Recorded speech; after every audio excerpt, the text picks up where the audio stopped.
Dude, what the hell happened with this chapter? A lot of awesome things, that's for sure. So, hello everyone and welcome to the Admittedly, and today we're here to talk about chapter 164 of the Ethan Zero manga series. A chapter with a lot of amazing things occurred. We had the fight between Shiki and Shura conclude. And plus, Ziggy also proves his ruthlessness against Nero. So first things first, I want to talk about the ending. As it's revealed that Ziggy managed to obtain Nero's ether gear, Wormhole. Now he does this by going to the deepest part of his own gravity, a power known as gravity drain.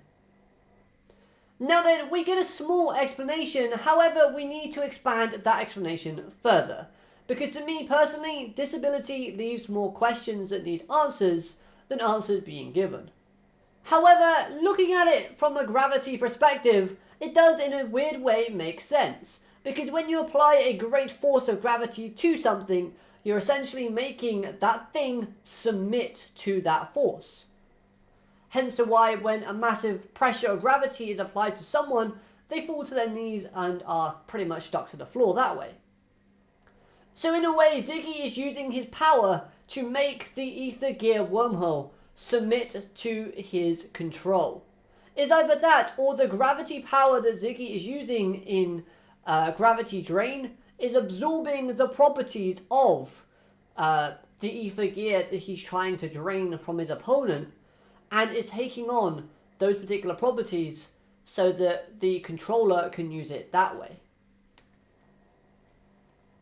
Now then, there was another hint that may have foreshadowed this event actually occurring. Because Ziggy was the one who taught gravity ether to Shura, basically giving Shura power. Now granted, that Ziggy at the time was one that was kind-hearted and would teach and help anybody. But from the moment that Ziggy reawoken as this evil entity, what's to say that Ziggy's gravity powers haven't also shifted? What if the kind, sweet-hearted Ziggy that we once knew was actually able to give people powers, whereas this reawoken force of nature that is Ziggy that we know now is one that is able to take them away, like a mirror yin and yang type of situation. The only reason why I say that and speculate this is because it's simple. If Ziggy can give/teach someone the power of ether gear, what's to say or what's stopping him from taking another person's away? Again, this is a topic that would be highly speculated on, as we need more information about it. However, because of this, there are a possible story avenues that now open up, as we could have Ziggy and his forces appearing anywhere within the story, just at random because he had the wormhole ability.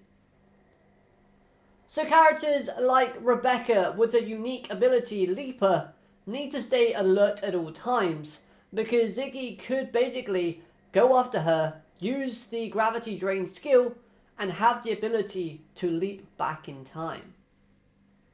Now then, I am highly curious to see if this ability, Gravity Drain, the ability that allows Ziggy to take other people's ether gear from them, comes with a few conditions. For example, a few questions that I have personally that I want answers to is, does this ability come with a one-time use? So now that Ziggy has used Wormhole to activate the bombs, does that mean that he can no longer use it later on within the story? Another question would be, does the person that Ziggy wants to have the ether gear of need to die before the power transfers over? Or, had Nero survived, would he still have the wormhole ability, making it so we have two users of the same ether gear? Like I said, a lot of questions that need to have answers. But I'm sure in time we are going to be told each and every answer that we require. Nevertheless though, this was an awesome piece of lore and ability that we get to see from the character of Ziggy. Plus it builds his character and develops it even further, and just makes me enjoy the character all that more. Now then, the fight between Shiki and Shura concludes within this chapter, And honestly, at the start of the fight, I was really into it. But throughout this chapter, it did make me feel like it was a little bit rushed. Or just one-sided in Shiki's favour. But then again, thinking about it more, it does make a bit of sense for that to happen. Here's why. Because Shura wasn't actually in the right frame of mind here, if you think about it logically. Heading into this rematch, yes, he was acting arrogant and overconfident, but he had just realised that his plans were falling apart right before they were getting good. Seeing that his father got impaled as well may not have negatively affected his plans because he wants his father dead anyway, but it might have triggered something psychological within Shura, making him a bit more kind of in a daze. Plus, seeing the fact is that even though he managed to take an eye and stab Shiki through the body with a spear/lance, it still didn't kill him. So the question must be going in through Shura's mind, what the hell do I have to do to take this kid down? Shura, within this rematch, looked to be scrambling for a winning solution. But unfortunately for him, one never came. Remember, Shura is the type of guy to use everything and get everything that he wants. Plans that he makes always seem to work out for him beforehand, but now he's suddenly faced, for the first time ever possibly, a plan falling apart and he's scrambling for anything to go his way. The same could be said for Nero. After all, he's always relied on those relics dice to guide him to his fated victory. But the moment that those dice were destroyed and crushed, so too were Nero's hopes of survival. Now then, I absolutely loved the fact that we get to see both Nero and Shura acting very cocky and overconfident throughout these fights, based on their own personal sort of abilities and powers that they possess. But at the end, they all get knocked off their own perch. The reason why I like this so much though is because it makes these two characters so similar. Yes, we've got Shura with a overdrive state that makes him look like Nero, plus we know they're father and son. But we also know that both of them kind of dislike each other, yet the theme here is the apple doesn't fall far from the tree. Both are overconfident, arrogant going into their fights here, both lose in these fights, and both kind of make mistakes that cost them dearly. Next up, let's talk about Shiki, as his resolve within this chapter was brilliant. Especially when you consider the fact that he's fighting with a hole in his stomach and one eye as well. However, even with both of his eyes, Shiki never saw Creed. So I was left there wondering, how does he know who Creed even is, let alone the fact that he's dead? Then again, in that panel where he's talking about the value of his life and friends, it did get me wondering, maybe those pictures weren't of people that Shiki was thinking of, but just obviously people that are close to the crew that have had a good fulfilling life with value that maybe has been sort of put through a hard time. So that's why Creed appeared, because of Hamura and her link to Shiki in that panel. All of Shiki's dialogue stayed true to his ideals and character based on what we've seen from him so far within the start of the series. And the fact that his friends gives him power at first wasn't my cup of tea. However, thinking about it again, logically, Shiki has always been this way, so it does make sense when looking at it from Shiki's perspective.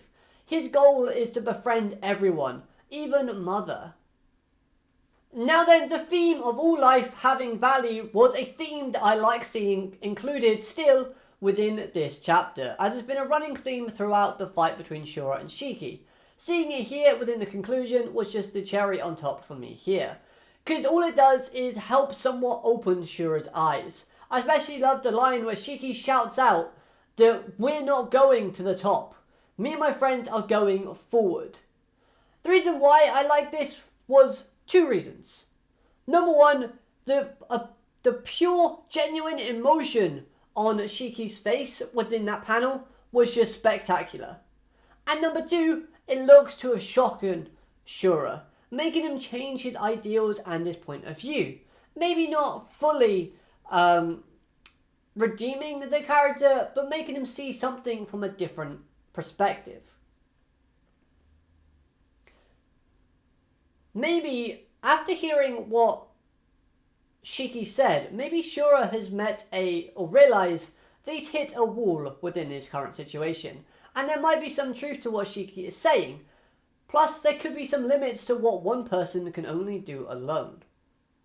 Especially if Shiki's feelings of friendship drives him to create an insanely incredible amount of power that he displays right before him in that panel.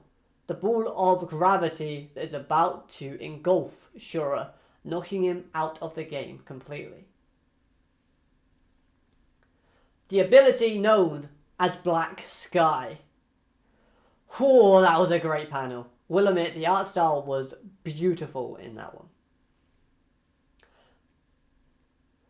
In that particular panel that we see Shura looking rocked, I genuinely think that might be the first time that he has experienced or felt fear. And I like the expression on his face there. Overall, this was a fantastic chapter that gives time to every party involved within the current storyline. We had even a contribution from the Space Fight / Rebels as they played their role in there. The princess had escaped from her little water bottle, most likely returning to Shura, and the planet of Nero 666 is about to blow up thanks to the bombs and influence of Ziggy. How will everyone escape? Will everyone survive? Only time and the next chapter will tell. Maybe Nero had a moment of redemption, not fully redeeming the character, but he actually decides to put his faith in and save Shiki. Basically saying, go and save our master. He certainly is not like he has been before. Or maybe, just maybe, all of this talk of friendship and life having values infects Shura, making it so that when the princess tries to help Shura escape, seeing that there's no way for both of them to survive, Shura uses his last bit of gravity magic or power and forces the princess onto the Ethan Zero while he leaves behind and gets blown away. Honestly though, I can speculate all day on what's going to happen and I can be wrong every single time. I honestly just can't wait for the chapter to come out because chapter 165 should be pretty good as we get a fun little escape plan, plus a little bit more dialogue and information. I feel like something important is coming soon. Anyways though, that's all I've got to say for this chapter review. Let me know your thoughts in the comment section down below. I love to hear them as you like. Plus, I really like that cover image of Witch. I thought that was great as well. Nice little bit of colour to the chapter. If you did, like, comment and subscribe if you enjoyed the review. But more importantly, have a great day. Alligator, Madane, goodbye.